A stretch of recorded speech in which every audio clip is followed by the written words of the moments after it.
Hi ma'am, welcome back to our channel. Hojik nungdineba akhoi saigi bani bazar da chatlure pot khar lairure hale aduga sum nungdinje nung khangamang na cha lo laga thakke tawbani kemta layamdre ba chaningai su megi le me megi ni kha hore cha pari bani cha lo laga thaminarage yengminarasi ko maya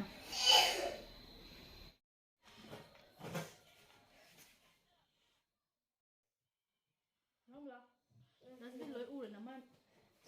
Thế bây giờ trình thấu con được rồi cần. Nào, đây rồi. Có xong không rồi. Làm thứ mì gì sữa lấy ra, sữa trà lấy ra. Trà bái bán trà thả cái mì gì đó cái tông của nó xong. Mình nên ngồi rồi kìa. Mà xin try post lại đi. Video thì xong năm đến đầu của nè. Làm tao nó lấy được tiền vào trong. Try post lại post video mà xong năm đến à. Cái bài đi cả hay là năm một phần này. Chả rất là cái mẹ ăn mình là gì. Chà.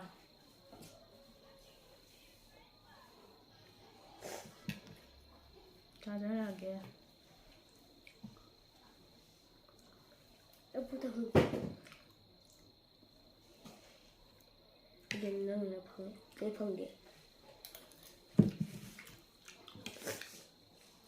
Thấy chưa bà?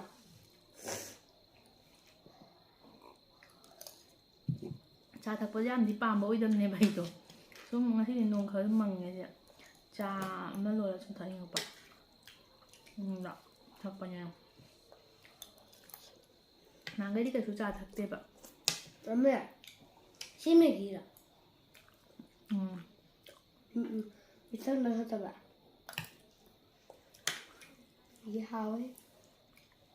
Lúc thu nghe nàng xem hai bên inda bagi mama hai bên inda lúc thu nghe nàng bala thật lên nung đằng đã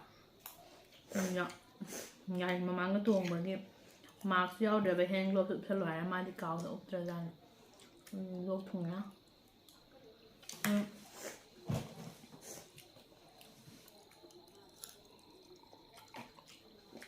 hơi lúc thu nghe cái màu gì go lại lúc thu nghe thì school rất trẻ lúc thu bagi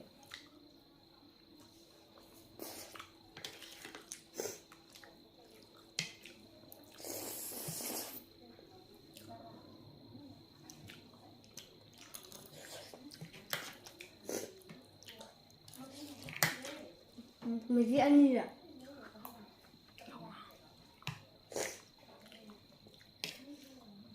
Độ ăn khuyên đúng không? Thằng nào nó ra để người ta hip po rồi. Và hắn nó bị tao lấy rồi ra để bạn. Ngay thằng nào nó hắn để bị lấy rồi. Ra để. Đôi lô Quran là hình là tum mà rồi. Là hết rồi nè. Nhắm anh em được cái nông đào rồi. Nang nang video mình làm nè. Video đó tháo cái tao can đã. Background noise tụi mẹ nhau lắm mẹ bạn như vậy nè. Lấy đâu thuộc ra.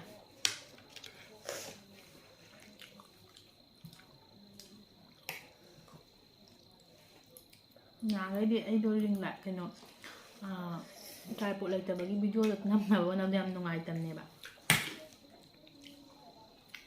Khambam ra mua bao nhiêu. Maningde powder bottle yung nga number yang why ba masibit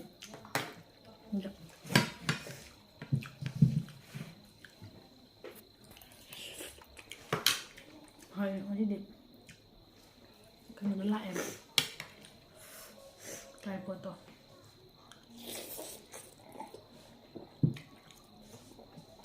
Im ba? mai anh sao phải tháo bằng vậy anh ngồi bạn ngồi bạn sai là hai này bạn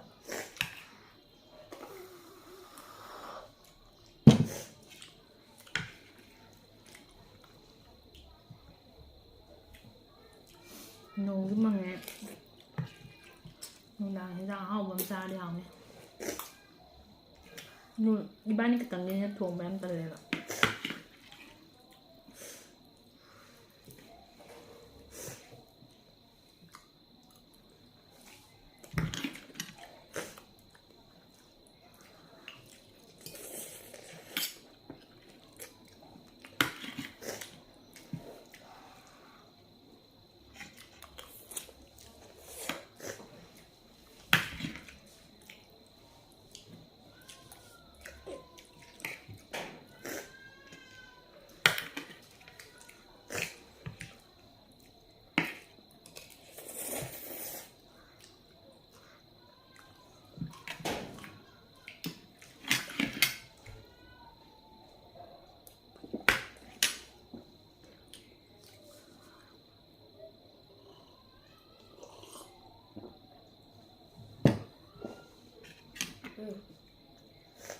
อาจารย์ ก่อน